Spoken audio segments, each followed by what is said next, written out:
He said to me, "How long have you been in the business, Bruce?" He said, "I know you've only just started here at the Palladium." And I said, "I've been in the business for 16 years. So he said, "It's taken you 16 years to be an overnight sensation." Good evening, ladies and gentlemen.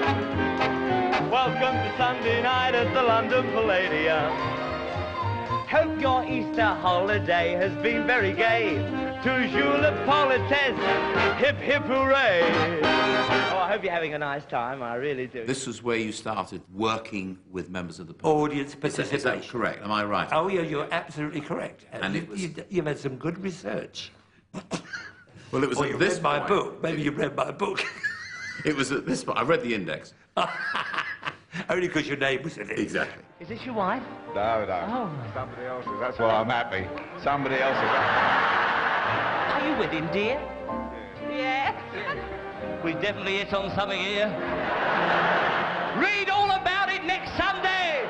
I could always tell the people who liked doing audience participation and the comedians who hated it. And they get that fear in their eyes of what happens if it all goes wrong. I love things to go wrong. Good evening. How are you? All right. All right. We wondered where you were. That's it. Got the sandwiches? Yes, you're just in front of the flowers. You're all right. They're very nice. Jolly good. That's it. Where are you two from, by the way? Just find out where everybody's from. That's it. Where are you from? Where are you from? So it's a party. It's a party. Where? London? Why are you late? My frustration has always helped me in comedy. The fact that I'm surrounded with people and I show it into camera, I go, and I show this frustration. It's always been, but it started when I was about 10 years old, 11 years old. You have 30 seconds then to beat the clock and take your time because I want a breather. Starting.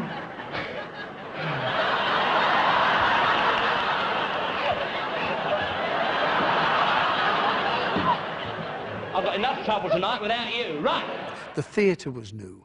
The American artists that were coming across as well as the domestic artists were playing. These were something that the BBC never really had tried to create for television. You know, we haven't done yet, Terry. We haven't done anything that's really sort of old-fashioned variety vaudeville style.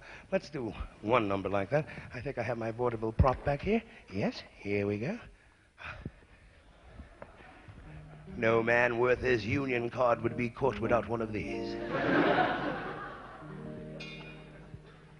Me and my shadow. One of the links between you and that period is with the big American stars. Many of them became friends.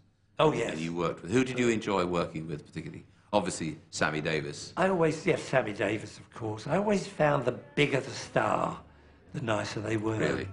Because there ain't gonna be nobody up there but me and I said me and my shadow, all alone and feeling blue.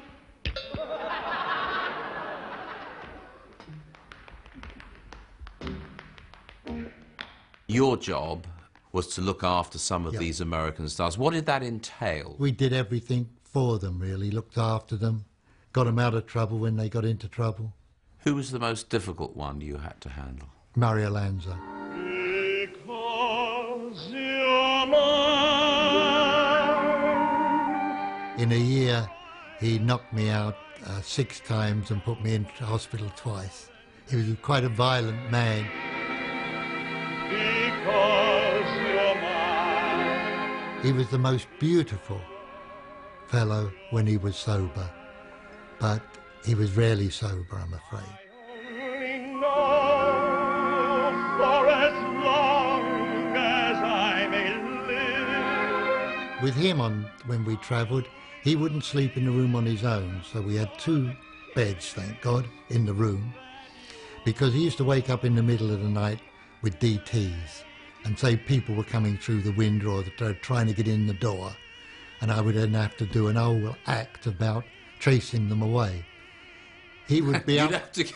Oh yes, stand there I'm Peter Pritchard, I'm in the British Army, I'm going to kill you fellas if you come through this window, and all this. And he'd be and he saying, would love that. He would say, oh, great.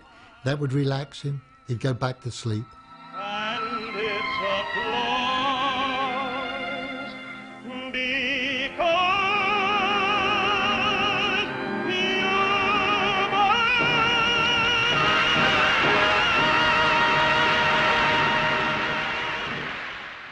I was told Mario was going to be presented to the Queen. Now, this was another worry, because he had the thing of stepping forward and biting girls' necks sometimes.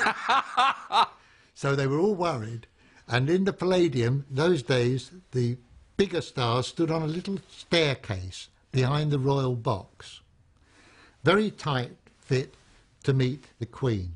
For the first time ever, they put me behind Lanza, and I had my hands in his trouser belt to pull him back if he did anything but bow. And of course, like all naughty boys, he was perfect. He was so gracious to the Queen. And the Duke of Edinburgh was next in line.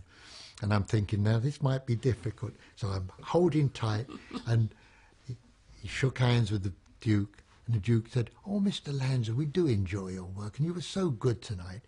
And we understand that you're having a very successful European tour.